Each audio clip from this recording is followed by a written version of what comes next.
And we're back with another episode of the Lakers Fast Break Podcast. It's a snack pack, everyone. It's Gerald Glassford coming right back at you here from Lakers Fast Break, Pop Culture Cosmos, where we cover the latest news and trends in pop culture each and every week, twice a week, wherever you get your podcasts. Also, as well, of course, Inside Sports Fantasy Football starting back up this month. So look forward to that. Of course, also as well, Stone Hansen's here. Please check him out today as far as at report_court. And also as well, of course, the Upside Swings NBA Draft Podcast. Of course, our good friend Joe Soro, he may be by later on in the show. He is at Simblades, working hard for Simblades, simblades.com. Xbox, 7:15 a.m. in the morning. Good morning, Xbox. All right, there you go. Also, as well, of course, John Costa. He'll be by tomorrow on Clutch Talk and Lakers Corner. Big shout out to those channels as well. Again, great having you here. Daniel Berry Sports Highlights. Yo, Lakers in 5, Empire Jeff TV. All these great channels. The Lakerholics crew. Everyone that's part of what we do, please go ahead and support them. And speaking of supporting, we're almost at 1,800 subscribers now. Just need a little bit more to get 1,800 subscribers. So please go ahead and subscribe today to go ahead and check us out right here at the Lakers Fast Break Podcast. Also, Clutch Talk and Lakers Corner as well. Tell you what, great to have you here. Great to have him back. He has been on the sidelines working and planning out some things along with the NBA draft. You know, he's got that always at the front of his mind, but he's here today to grade the Lakers off season because it has been a summer. Not exactly a summer of activity, but still a summer nonetheless. And he is here today to go ahead and talk about that. It is, of course, Stone Hansen. Stone, great to have you here. Start off with what we were talking about during the course of the NBA draft. If you remember, our NBA draft coverage had a lot of things to say, some promising things about what the Lakers did at their pick at number 17. Of course, there was much discussion what the Lakers did at number 55. So with that said, my friend, I guess we'll start there in regards to the Lakers off season because it did start with the draft and it did start off with Dalton Connect and Bronny James. Your thoughts, my friend, on their summer so far? As far as the draft goes, I felt like it was a pretty solid draft. Connect is, uh, I think I said it right, or I might have already said it. Can't remember now. It's been a while since I've podcasted, but uh, he wouldn't have been my first pick at 17. As much as I like the pick, I still think there are a couple of guys I would have rather taken. But I do think Connect is a really solid pick nonetheless. I think he's going to be a pretty solid NBA player. Um, and as far as Bronny, I've said a million times, I'm not going to get too far into it, but I just don't think it's that big a deal at pick 55. If he doesn't pan out, and if he does pan out, great. But it's not the end of the world to me. So what would you give the Lakers a grade as far as is concerned? What would you think is I would say probably an A minus or a B plus, somewhere in there. okay? I All think, right. like I said, there are a couple guys I would have preferred, but Connect was certainly a top 3 option for me at that point at pick 17. And Bronny, I would have gone quite a bit. There's a lot of names I would have had ahead of him, but at the same time, it's a lot less significant when you're missing on pick 55 than if you're missing on pick 17. So the curve on that is obviously a lot flatter than what it would be if they were to miss on pick 17. So let me ask you this. Last year, number 57 pick, Trace Jackson Davis, did become a rotation player in the league with the Golden State Warriors. So there was a player that was picked beyond number 55, which was Isaiah Wong, that actually did become, or looks like is going to become a player, an effective player in the league. Is there someone now that stood out in summer league that you think might take the place of Trace Jackson Davis as a pick that was picked after Bronny that might have the Lakers fans regretting what they did? Um, Well, I don't really value summer league at all. I don't think that would play into my opinion, but I do think that the guy I had clearly ahead of him for me was Isaiah Crawford. That's Hmm. the big name that fell. He went undrafted, and it might have been on his own merit. He might have wanted to go undrafted, so we don't really know the ins and outs of that. Um, but it's really hard to draft that late in the second round. That's to me the one clear guy I would have definitely taken there. But we don't know if he wanted to fall or not. And I also uh, the amount of guys that pan out in the second round, I don't typically hold that against a team, regardless of the team or the pick, because it's just, especially when you're 55. If you're 35, okay, I can see some arguments and why you would be upset, but at pick 55, I kind of just don't care that much. It's too hard to be accurate that far down. So let me ask you this. We switch back to the first round pick because, of course, Bronny James got all the coverage, all the media attention, blah, blah, blah, blah, blah, all that stuff. What about Dalton Connect? Because Dalton Connect, he did average, I think, 21 and a half points in Summer League. He started to turn it on late in Las Vegas. I got a chance to see him live against Houston. There is some things that he can adapt to right away in the NBA, and some things obviously he needs to work on. I know you probably saw a lot of similar things, but let me ask you this. When it comes to it with Dalton Connect, what do you think he is now? And what do you think the Lakers need him to be sooner rather than later? Well, I think the big thing with him is he's not just a shooter. That's the big thing. I think he's going to get labeled as that white guy that can shoot. Everyone always, there's always one or two or multiple of those guys in every class. But I think Connect is a lot more than that. I think he's pretty athletic. He's able to get downhill. I think he could finish through contact a bit more. I think he has some more simplistic moves, but enough to be able to get himself. Um, Open shots without having to be solely reliant on off ball, even though that's primarily the role he'll probably be in. But I think that, he can do some sidestep things. He can do a quick in out dribble, something like that to get himself a little more open than being solely reliant on playmaking from others. I think he's a 3 level scorer, and I think that's pretty important. Um, and defensively, there's struggles for sure. I think he's gonna have to try and improve there. I don't think it's im- imperative to him being an NBA player. Like I think he'll still be an NBA player if it doesn't improve from this point. But I would obviously prefer it to improve, and I think that he's athletic enough to be able to go against opposing wings, maybe slower footed forwards. But I think he's not versatile necessarily in that way. You could probably hide him schematically in certain instances. And it's a lot easier. You don't want to play like a switch everything scheme with him. So if you're playing a man scheme and you're able to keep him on wings that are of similar um, pace, speed with him, I think he can do just fine. The biggest thing with him that I like offensively is just the tempo. He's besides being just a great shooter, and a lot of that has to do with great footwork. Really strong in his core. He has great core contortion in the air, so he's got upside as a movement shooter, not just a catch and shoot guy. Um, but he keeps tempo with the ball, which I feel like is really important. He's not sped up by defenses. He's not somebody that is going to rush things because he feels defensive pressure.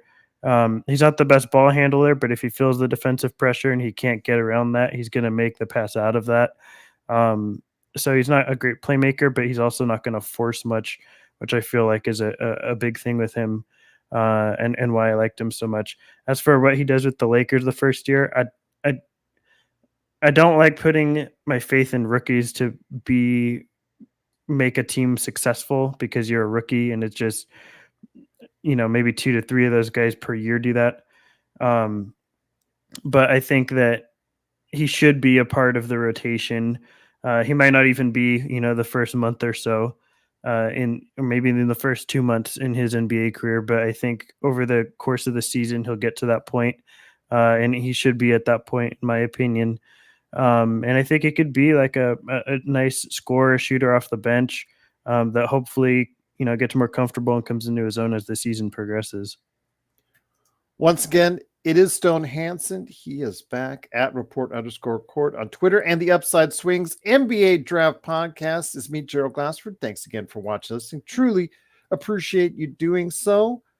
So with that said, my friend, again, I saw him live. I saw someone out there that's just getting better and better with each game that he was allowed to play.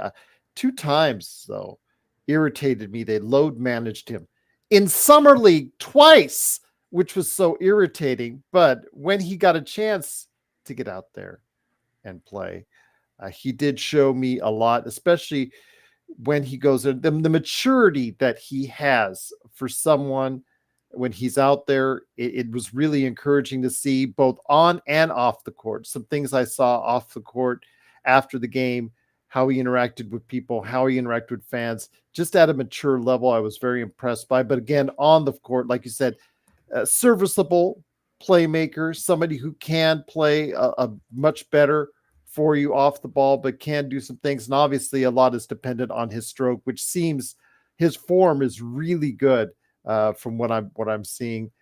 The question, though, is his defense, Stone. I'm not going to say 2 things about it, but in regards to something else, it is the defense. He will be judged upon that. He will be staying in the league as far as how good that gets. I'm not asking for average. I'm not even asking for, anything of that nature. I'm just passable. If he even gets to a passable level and not become a matador in the league, I think he'll be a very, very productive player.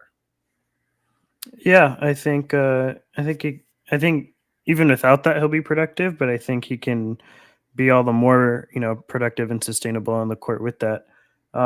I wouldn't expect him to be that his rookie year. I think really each year when you look at it, there's probably like 3 rookies that are actually good defensively. Most rookies are actually bad defensively, even despite numbers. You can look at steal and block numbers, which typically don't hold much water for rookies because they're gambling a lot. They're doing things to get those numbers. But so I wouldn't expect that I wouldn't expect him to be,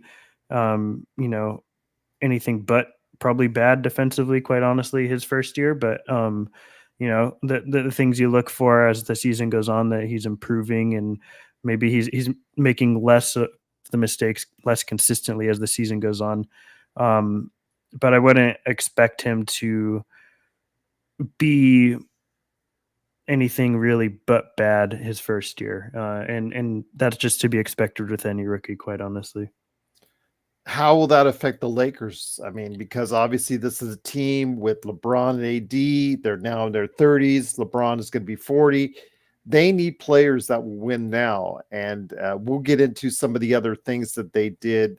Well, they didn't do much, but some of the other things that are going on with the Lakers this offseason. How important is it to maybe for Dalton to maybe develop a little bit faster than even you and I are anticipating? To be very blunt, I just think that this team has 0 chance at contending. So I don't think it matters that much, because I don't view this team as contending regardless of how good Connect is playing. We saw what they did, and this, I guess, is kind of more getting into what they did over the summer beyond the draft, but they didn't do much, and we saw what this team was last year, and it's essentially the same team going into this year. And pretty much every team in the Western Conference outside of like 2 or 3 got better. And the Lakers stayed the same. So teams are passing them up as they're staying the same level. So I don't really see his on-court production being imperative to the Lakers winning, because I don't see the Lakers winning. I don't think they did anything this year to make themselves better. I think that it is true with regards to a healthy Vando and Vincent that our defense is better, but it's not going to be good enough.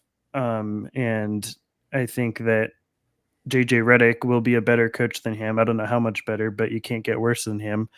But I don't think we're really going to be able to see that because it might be veiled by the fact that this team just didn't improve and every team got better. So I don't think that really anybody's success this year as a player on the Lakers is imperative to the Lakers winning because I don't see the Lakers being good enough for that to matter.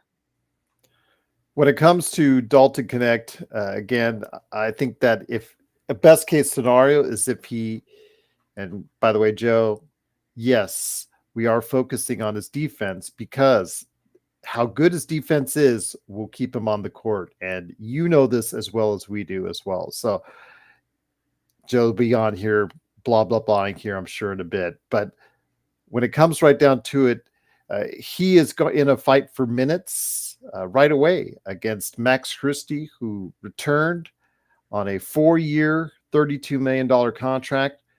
There was really no bidding out for him.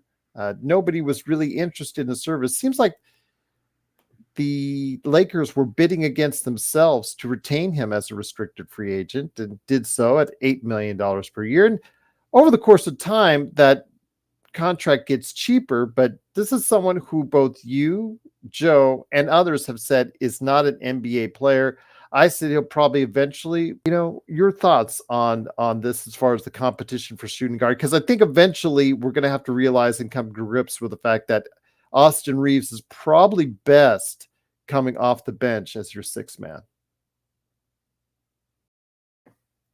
I think Reeves is best off the bench as a sixth man if you're a contending team. Well, that's what I mean, because we're assuming that the Lakers would be a contending team.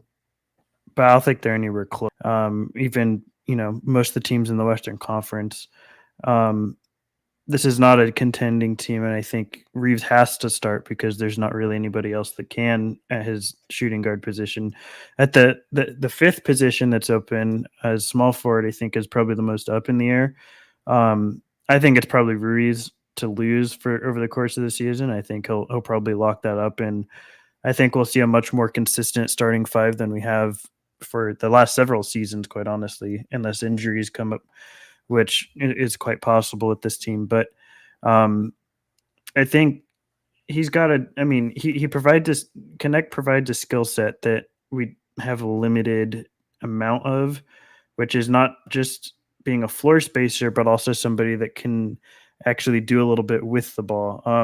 I think that he'll be in a fight with Christie, but I think Christie, regardless, is going to get minutes because that just seems to be a big sticking point for this front office. A big reason they got rid of Darvin Ham, not the sole reason, but it played a part. I think that they just really believe in Christie for one reason or another, and they're determined to make him an NBA level player.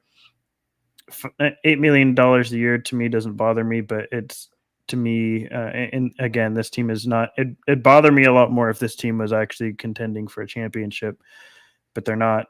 I think that Connect and Christie will both be in the rotation. When I really look at it and think about it, I think it's the starting five with Rui at the 3, and then probably without Prince, that opens up quite a bit of minutes, especially with him not being the coach. And you're probably looking at Connect and Christie and Vando off the bench, and one of the fives, the backup fives, and then Gabe Vincent. And I think that's probably your rotation for the majority of the season. And you probably have a 10-man rotation with that 10th man being probably Connect, and you get limited minutes, and they get ramped up as the season goes on, if I had to guess. What about the thoughts in regards to the big man situation? Because I know one of the things that was talked about and desired by many a fan out there and many observer is getting more help along the back line and getting someone with height, with talent, be able to stretch the floor, possibly even. I know Laker Tom still dreams of that day happening. Your thoughts on where it went wrong in regards to not getting a big man, and how big of a need is it because of what AD is doing there by himself, seemingly game in and game out on the defensive end. Yeah, well, it's a weird juxtaposition because you're in a place where you want to contend, and you have two guys that are relying upon that, and obviously they want to contend, um, but you don't really have anybody available on the market to get you to that point. So do you really want to give up a first for it doesn't look like there's many starting centers available. It seems like for all the buzz and everything, I don't really buy that Brooke Lopez or Wendell Carter were ever really available by their teams. I think that was more Laker fan fiction wanting that to happen. But it doesn't seem like either of those guys are really available. I don't really see any starting center that is readily available for being on the move or on the chopping block. And are you really comfortable sending out what would need to be probably like a first round pick to bring in a halfway decent backup center that you'd have to promote into the starting lineup? I wouldn't, because I don't think that makes you a contender. And I don't think you have enough beyond that to get yourself to contention status with the assets that you have. So you're dealing with a thin market, um, and you don't have the assets to open that market up. And I think that if they really were, if the Lakers really were going for this sort of win now mode, I don't think Connect would be on this team, and I don't think we would have made that pick because I think it would have been shipped somewhere else. And to me, that was the big indicator that the Lakers um, were not interested in improving this roster significantly from where it was last year, and they would rather move on with this sort of youth movement and try to thread this multiple timeline needle that just isn't really there, because you're not really good enough to contend yet, but the youth that you do have is not quite good enough to be something to build around. So they're threading a needle through a hole that doesn't exist, and I think that if they want to do one or the other, they really have to commit. And it seems like they're not willing to do that. Obviously, we know they're not going to commit to the rebuild fully, which would mean moving LeBron and AD, but they're also hesitant to move those two first round picks because they don't want to commit fully to contending. Uh, Part of that is the market's not great right now, but also it just seems like they're really hell bent on this sort of youth thing and moving past that, which for the record, I do think is the right idea. But if you're going to do that, I really think you have to go all in and commit to it. Otherwise, it just doesn't work in the way that they're hoping it will. So if that's the case, and you've surmised that, and guys, I will get to your questions here in just a second. Why not tell LeBron, who is nearing the end of his career, hey, we're going in a different direction. We're going to be leaning on younger guys a little bit more. We may not be able to compete at the highest level, which you're used to. Yeah, you can throw money at them all you want, and which they did during the offseason, signing them to that. And now I think it's $101 million deal because it was reduced from 104 to 101 because of what we've talked about here on the show numerous times with Rob Pelinka not being able to manage the money correctly. But why not at least give LeBron the respect and say, hey, this is what we're doing going forward? Because I don't think the Lakers view it that way. I think the Lakers still think they're good enough to catch a break and something can go right to where they are contenders. They probably don't view themselves in the Celtic Nick type tier, but I think that they view themselves as probably a second tier type team. And a lot of teams that do view themselves that way are able to, cling on to the hope that something goes right for them. Couple shots fall their way, some injuries happen, and they can move themselves into that top tier. But they're not doing it through roster construction. They're doing it through, the bet on things going their way, which is, I don't view it that way. And that's the disconnect, I think, is where I view this team as a another play-in team, and they view this team as a tier that, if everything goes right, they have a shot. And I think that um, that's probably the big disconnect, and that's why they gave LeBron that money, and also because the Lakers don't quit on their stars. They never have, they never will. When they have a star, they'll do whatever it takes to keep them, to bring more in. Um, there's none available for them to trade right now, and even if there was, they don't have the assets to get them. But they were always going to retain LeBron and AD, and they will never trade them away, despite their commit to this rebuild, because that's just not their brand. Their MO is keeping stars and keeping them as happy as they can, um, within what they within what fits into the front office's plan. And obviously, right now there's a disconnect between LeBron and AD's plans and the front office's plan. But it doesn't seem like that's going to lead, to any sort of trade or request or anything else. Once again, it is Stone Hansen. Please go ahead and check him out at report_court on Twitter. And of course, the Upside Swings NBA Draft Podcast. Rough Artist asked, I'll start with his first. Do you think Rui Hashimura, who's playing now for Japan, almost pulled off the upset over French the other day? Almost got the French looking the wrong way.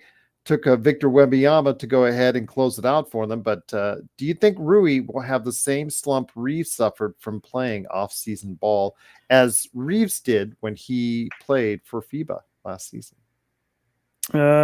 I mean, slumps to me are pretty impossible to know when they're going to happen. Everyone goes through them, and it doesn't always happen at the starting point of the season. It could be up and down. Robert Covington was someone that, had great months and then had a couple down months and then have a couple great months again.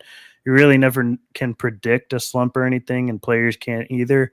So it's really just sort of a guessing game, and I don't have a good answer because of that for you. Richard says, I read an article that the Lakers have big plans for Max Christie. That's why they paid him so much. Again, there's other speculation that, like you mentioned earlier, that Darvin Ham's job, part of the reason why was the lack of development for Max Christie, because Rob is really high on Max Christie.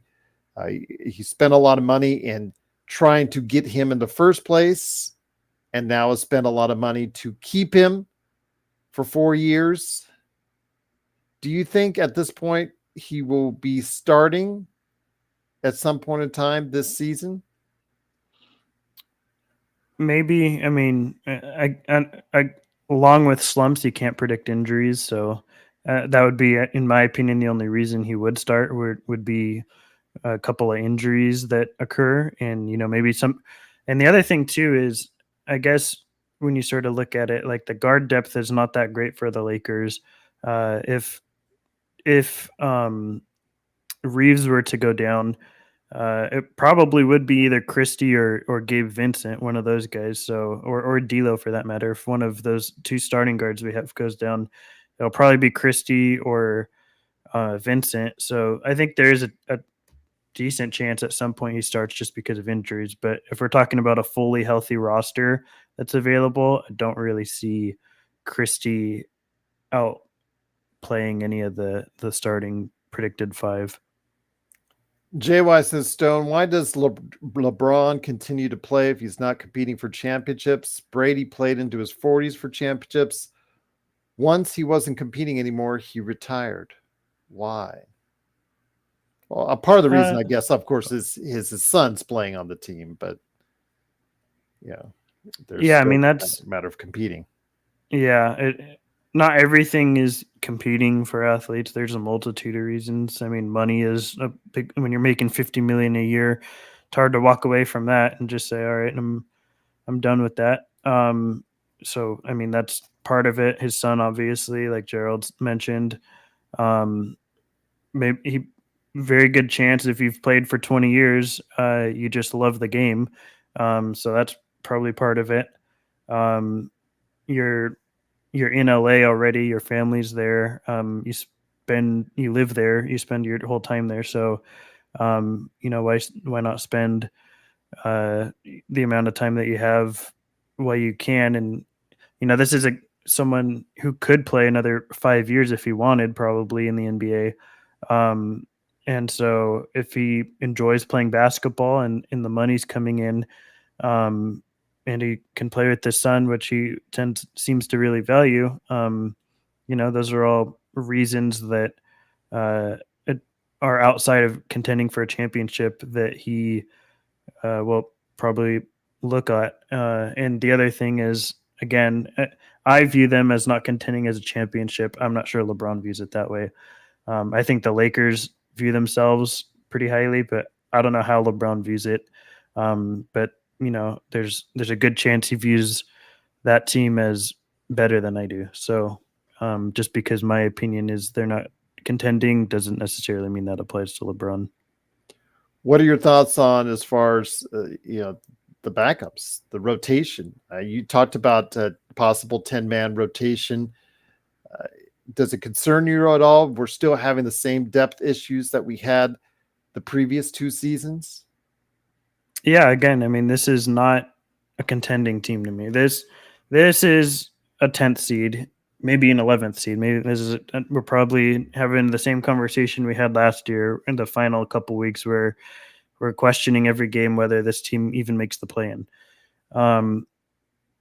They didn't do anything really to get better. I mean, you got a better coach. How good of a coach? I'm indifferent. I don't know if he's going to be good or not, but he's going to be better than Darvin Ham. I feel confident in saying that. The back of the rotation. I mean, it's not that great. It wasn't that great last year. They're continuing to stick with it. I guess they're hoping for healthier and more internal improvements. I don't think at their best, fully healthy, this rotation is even that good. I mean, Cam Reddish is not an NBA player. Christian Wood is not an NBA player. And again, for most teams, you're not going to have 15 NBA players on your roster. That's just not how it works. You're probably going to have 10 to 12 for the good teams or the deeper teams at least. And, at worst, most teams are going to have 8 to 9. This is a team that has 5 or 6. They're pretty shallow depth wise.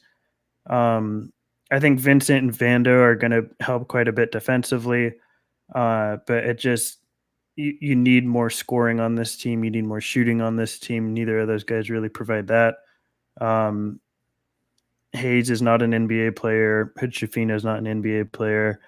I think that you kind of look up and down the roster, and it's really the starting 5, and then you don't want to really put your hopes into a rookie like Connect. And you're kind of left with, I mean, Vando and Vincent are probably 8th or 9th men on most teams, but they're going to have to be elevated because of the lack of defense on this roster. So I think it's just a lot of guys playing elevated roles that on most better teams, championship teams, they would not be playing. I think D'Lo and Reeves would both be 6 men on good teams. I think Rui would be coming off the bench for most teams that are contending. So these are guys that are playing elevated roles because of a team that is not good enough. And I think that inflation of role is ultimately going to be what hurts them. And you're betting also on AD and LeBron staying healthy. They were healthy last year. It was great. We barely made the play-in with that.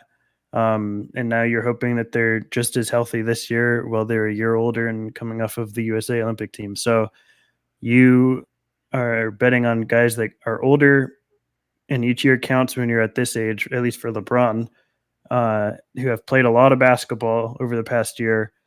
And you're hoping they sustain the same amount of injury luck for both guys that have had injury histories. So it's, you really wanted to see this team bring in, a couple impactful faces, maybe 1 or 2 that could start even if you were able to use those picks.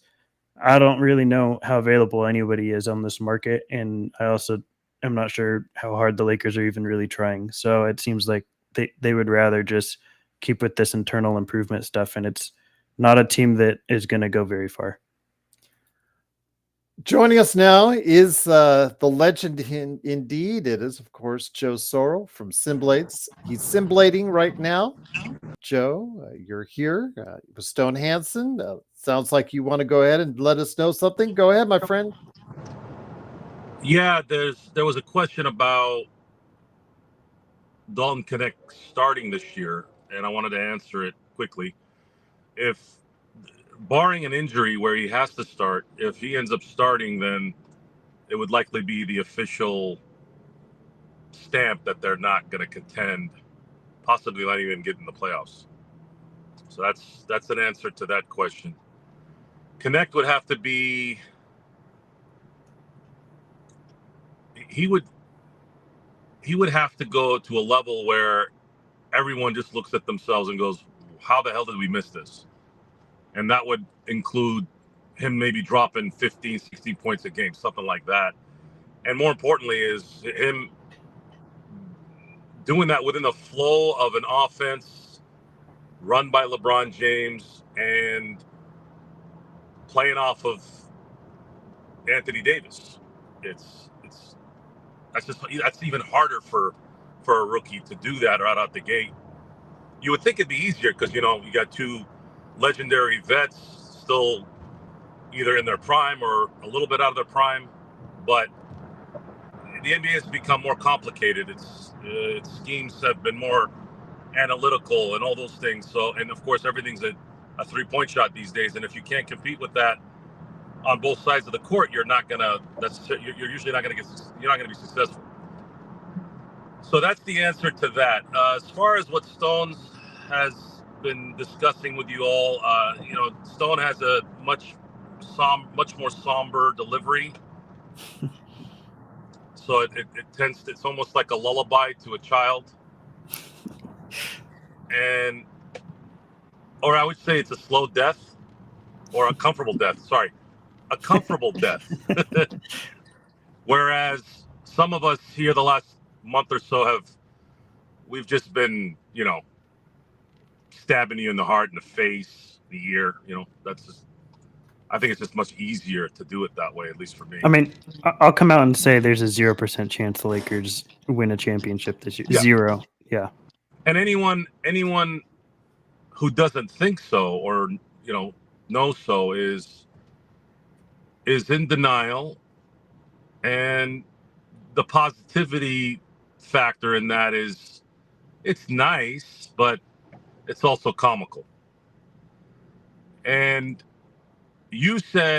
Stone said, I should say, that they actually think there's something there, which is true. They actually think, they as in Rob Pelinka, I don't know necessarily if LeBron thinks this or Anthony Davis, but maybe they all don't think it. Maybe they're just, again, in denial. They're self-denial, thinking that, JJ Redick can win us another 5 or 6 games.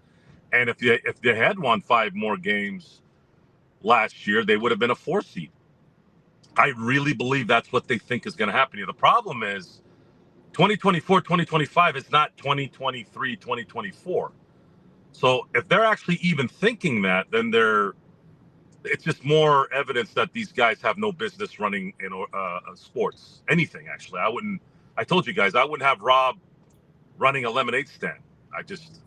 And he's a successful guy, right? He's an agent, lawyer, part of the 89 Michigan Wolverines championship team, part of the latter stages of the Fat Five. He's a pretty accomplished guy. He was Kobe's best friend. He's had a pretty good life. Me telling him that I wouldn't let him run a business of mine, that he'd probably look at me and say, well, yeah, you're a bum. I've done 10 times more in my life than you have. Well, that might be true, but at least I'm not a spineless weasel. You know what I mean? Like I don't look at everything as fame and money. I look at it as, who are you? I mean, that's just how I work. If you're a weasel and you're rich and have all these things, to me, it doesn't really matter if you have all those other things. And he's conducted himself like a weasel at the behest of the weasel master in Jeannie Buss. She has a extensive history of doing things that ownership do. Okay. Excuse me. Sorry, I got a call that came in. No. Can you all hear me? Yes, we can hear you now. Sorry about that. You were bashing Jeannie Buss. Yeah, she's had an extensive history of being extremely unprofessional, and you all know what I mean by that. I'm not going to go into the details there. And she was bequeathed a team surrounded by, I don't even know what I would describe Jim Buss and Johnny Buss as. What is in the animal kingdom is useless? I think there's a snake. There's snakes out there that don't have scales. I saw it on the Discovery Channel once. So for those of you who don't know, and I'm sure you all know, scales is what allows a snake to slither around, right? Well, I saw a snake that didn't have scales. That means they can't move. I don't know if they lost their legs at birth. I don't know. I'm not an animal guy, safari guy, right? But that's what she's been surrounded with, and this isn't something that's not typical. Usually, the successful patriarch or the matriarch passes away, and then the children take over, and more often than not, they turn into complete and utter used fruit roll-ups. They're there because they have the money. It was given to them. They're a bunch of pumpkin head cutted freaks like that owner in Las Vegas. G, you know what I'm talking about, Mr. Davis. Yes. Right. I mean, let's put it. Let's be real. If he didn't hit the genetic lottery with Al Davis, what would that guy run? A 7-Eleven, certainly not a hair salon. Looking at his 7-Eleven, maybe a graveyard shift at 7-Eleven. I mean, that's something like that, probably. Yes. So, by the way, his name is Mark Davis. So the insults have come. This is the angry version of Stone Hansen. I purposely did not come on until Stone had everything he had to say because I wanted to not be a buffer in that. So that as soon as he was done saying what he said, I can come in and be the angry Stone Hansen. Stone Hansen has said what the future of this team is going to be in a diplomatic, kind way. I've come in and basically translated the same thing he said in a completely disastrous way, in a way where it couldn't mean a few subscribers unsubscribing and going somewhere where they can read headlines that say, are the Lakers going to get Jeremy Grant, Jokic, like things like that. That's what people want. People want headlines to say, are the Lakers going to get Jonas Valanciunas? I'm like sitting there looking around going, what? He just signed with Washington. What do you mean they still have a shot at getting him? When? In 2030? Not until Why are February. we talking about this? Right? So the pressure here, we're a small group. It's not resonating yet, but you got to start somewhere. Joe Rogan was doing his podcast for 5 years with hardly any audience. His friends were laughing at him. They're like, who are you talking to? This is before podcasts were the thing, right? At least as popular as it is now. And he's like, I like doing it. So F off. He started small and then ended up being, the Howard Stern of podcasts. So for us, I'm going to keep building our credibility here, because down the road, when we do get public enough, we're going to have the receipts and we're going to have a platform that is going to likely be more positive than negative in terms of our analysis. No, I'm not reading off a teleprompter. But what happens is when you do read off a teleprompter, you start to talk like you're reading off a teleprompter a lot of times. It becomes an instinct. And on that note, it is Joe Soro, of course, from SimBlades with a Y.com, and Stone Hansen. Before we go, I wanted to go and ask Stone, is there anything that this team can do before the start of the season? I mean, we got everyone on this, our chat, get the questions in all the time, get the comments all the time, that the Lakers need to do something. And and you see the rumors every week. A new name seems to be every week. Zach LaVine, Wendell Carter Jr. This week at the fascination is Jeremy Grant. I mean, you hear Laker Tom's on his Twitter, oh, they're close to getting him. They're close to getting him. They're close to getting him. And then talking about Robert Williams and his bad knees coming to the Lakers as well. And Malcolm Brogdon and his injury history coming to the Lakers as well. If you're in the catbird seat in El Segundo, what would you do before the start of the season? I would weigh the decision of how good can I get by using those 2 picks. And by that, I mean, is there a route to getting to like I talked about earlier, where you're not a contending team necessarily, you're not in that top tier, but if everything goes right for you, maybe you can get yourself a finals run if everything goes right and you're clinging on to that. I think the Lakers probably view themselves as that right now. I think there's a couple moves that could potentially get you to that point. Again, this is not a contending status. This is something where a star player gets injured, you happen to get some calls your way, things go right, and you can make a little bit of a run. But I think the first call I'd be making is to the Nets with Cam Johnson. I'd be looking to split those picks. If you can bring in an impactful player with each pick and then some of the salary needed, that's what I'd be looking at. So I'd be looking at moving a Vincent, moving the salary fillers that you need in order to make that happen. Vando, I like Vando probably more than most Laker fans, but I'd move him, if the opportunity for a more impactful player came about.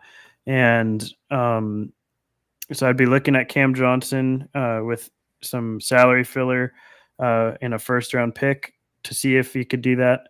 I don't know if the Nets would do that or not.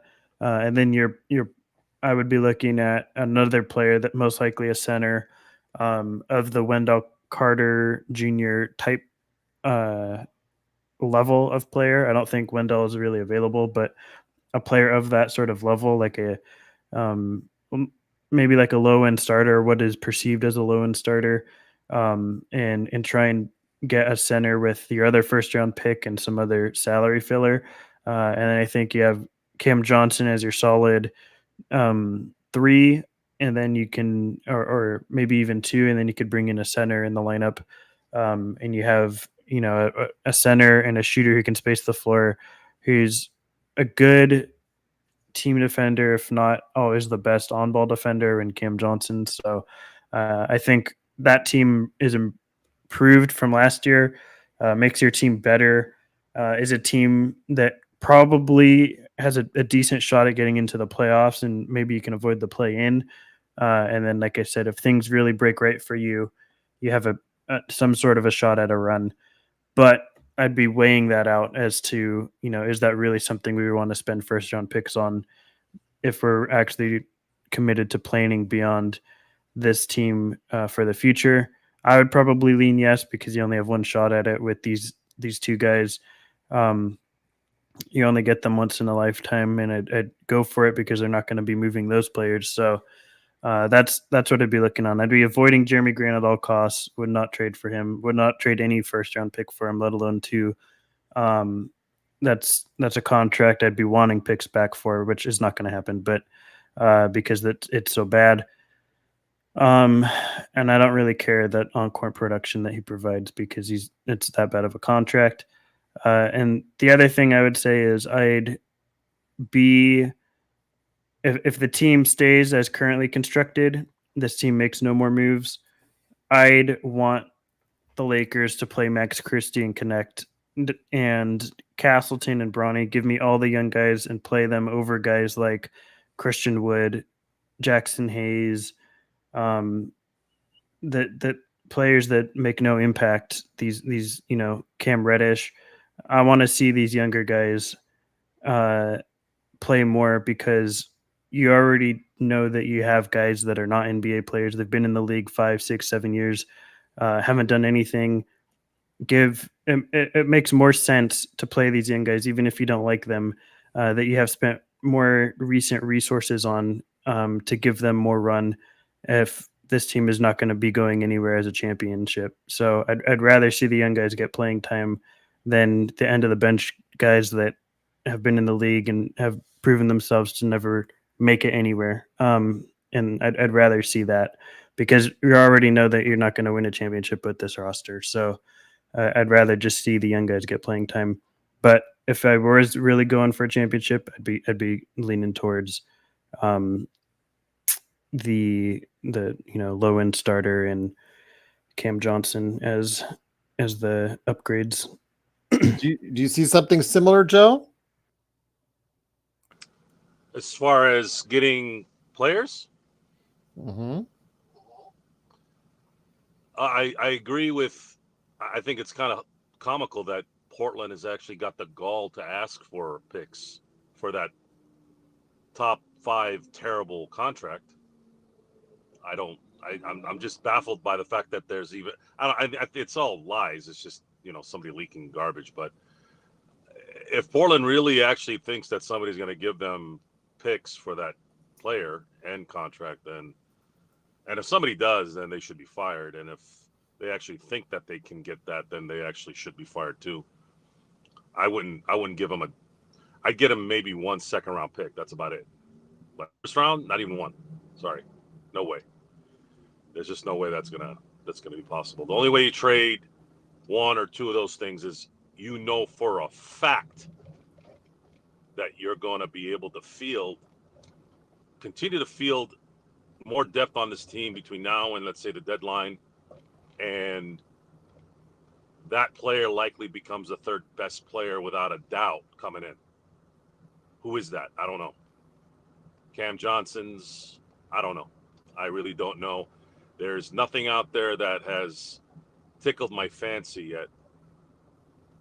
I believe even if somebody mid-season demands a trade, I don't even know if these guys can make it work either, because there's just so little assets. And therein lies the conundrum for the Lakers. So we're going to have to go ahead. Stone says that those picks should be used. Let's say if you're going to keep LeBron and AD for the foreseeable future, use those picks. You get, these guys are once in a lifetime players. Go get help. Okay, yeah, I can buy that, but it's got to be the right help. It can't be go get Ramon Sessions or somebody that ilk. If you can bring 2 starters in with those picks, I think that's a considerable improvement for this team. Because you are talking about a team that's got like 5 NBA players, 6 NBA players. You add a couple guys, you add depth and impactful starters that I think would change this team for the better. Again, ultimately, I'm of the thought blow it up, but that's not going to happen. So if you have the picks, I'd use the picks. You have to commit one way or another, and I don't like this waffling in between that the Lakers are doing right now. Joe, any last thoughts before I turn over to Stone? Yeah, I don't think Rob. See, I look back at, we talked about Mitch Kupchak, I believe, a couple shows ago, and there have been a couple of deals that went through, or at least deals that were initially finalized, because I always use the veto trade as an example too. I believe that Mitch Kupchak had a reputation in the league, and this actually came out recently, that Mitch never tampered. He actually always followed the rules. And I don't know Mitch personally, but he showed every bit of that from my observation. I could be wrong, but he followed the rules. And I believe that's an asset to the other 29 GMs, because there's a level of respect there. And I think he was able to make deals for players in that time that were extremely impactful, that actually created championships, and would have created more championships again if had that Chris Paul trade not, fell through. And you fast forward now to Rob Pelinka. He can't sell a bag of Skittles for even probably a max contract, because I think most of the GMs in the league are like, this guy's a chump. We're not the only ones that don't like Rob Pelinka. I can almost guarantee you that. Now, you don't have to be liked in your profession to be successful. There are plenty of agents in this industry that get their players money, guys like Scott Boras or I forgot his name. Jesus, I just drew a blank. I just had his name in the head. He's mainly in football typically when I see him. Anyways, but those are agents. This is managing a basketball team with 29 other GMs and ownerships. And if you're souring those people, then at that point you're probably gonna not ever get a little bit of a freebie every now and then. I mean, Rob can't do anything because I think the league does not like him, because he does come off as a fake. He does come off as a snake oil salesman, and he's shown every bit of evidence that he is that. So you have that, and then you have dog lady already in her 60s, whom I'm sure that there's some older owners who still think back in the 70s and 60s types. Now, I'm not condoning that, but GD's not helping the matter of not oozing that stereotype. So you have a lame duck owner, a weasel for a GM, and then you have probably the biggest meddler in NBA history in LeBron James. Who wants to come play for the Lakers when they're dealing with all that? I'll leave that answer to everyone out there. I think that's half the reason we didn't get anyone. Is not. I don't think we tried hard enough, but I also don't think there's a reason for people to want to come here. And with that said, Stone, before we head on out, please give us an update on what you're doing. I know you have some long-range plans on the draft and what you guys are up to at Upside Swings. Yeah, right now I'm just kind of on hiatus. I'm taking care of things I need to and hanging out with some friends, but I'll be back sometime soon. I have had the desire to do this project of sort of going and breaking down film on players that play overseas that I think are better than some NBA players and deserve an NBA shot. And I'll be breaking that down on Twitter. You could follow me at report_court. And you could also find on there when we post our next Upside Swings episode, which I don't know when that's going to happen, but will happen at some point. And if you want to stay updated on that in NBA draft other things, you can give me a follow if you're interested in that. John Costa is going to be here tomorrow managing the channels. Joe and I will probably be back on the weekend, obviously recapping what's going on with Team USA as they play Puerto Rico in their final group game. They've already headed to the quarterfinals. Joe, any last thoughts before we head on out? No. Okay. All right. Did you read that off the teleprompter? In my head, yeah. Okay. I've been trying to lead by example, folks. I've been trying to lead by example. I did a few videos. If you guys go on my Instagram, SidBlades_turf, I've done some videos that I've slowly released. There's more coming. And those were edited. And when I was shooting those videos, I was catching myself umming and ahhing, and it absolutely drove me nuts. So I have focused on enunciation, direct words without transitional diarrhea. You know how you're around girls who say like every 5 seconds? That's what it felt like. So I have to get better speaking on the show. It just resonates better than just Lakers are not playing well. We got to have concise, to the heart words and delivery. And that was the ultimate. By the way, thank you, M. Was it M? I think M was the teleprompter guy. Yes. M, you just validated some of the little practicing I've done here the last few weeks. Thank you for that. That proved that I have improved in not yapping between words. And again,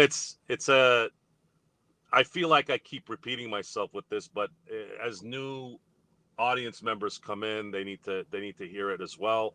And I already said this before, this needs to, when something is wrong, instead of boycotting like a bitch, everybody boycotts now. Everybody runs away. Everybody cries. You know what? I'm going to do the opposite. I'm going to get louder and I'm going to get meaner until things change. And he's going to enunciate correctly. Maybe others don't have the energy. I get it. I have the energy. I am going to keep bringing it and bringing it and bringing it. And when the fire is finally too big to handle, maybe then at that point somebody will finally throw some water on it. And that's the way it's got to be. Sorry, folks. And I'll tell you right now, I'll bring the same energy when they start winning. Promise you that. If they go on a 12-game winning streak and they're mowing the Celtics and the Knicks and Denver and they're just clicking, I just wish I was on the show before 2021.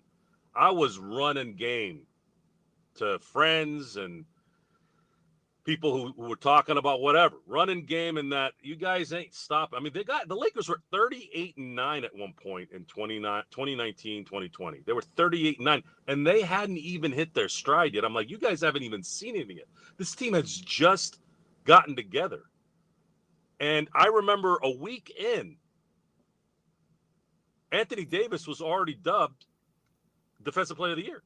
Like, I thought that was done. I'm like, you ain't stopping AD. AD is just going to ruin your life. And he did the whole year. And then got completely robbed during that break. Robbed, I mean, bad in the sense of he was a distant second to Giannis in the Defensive Player of the Year award, which was a complete sham.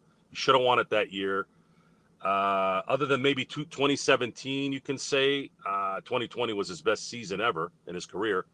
But again, I had the same energy then. I was telling everybody, I go, as soon as these guys start beating Milwaukee and the Clippers, you guys are toast. Because they weren't really, they were close in a lot of those high-end matches at the beginning, but they were whooping every team they were supposed to.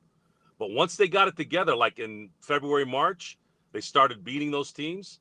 I was like, yep, it's over. You guys are going to have to deal with this, and the Lakers are about to win a championship. And then they eventually did, but it took us 5 more months.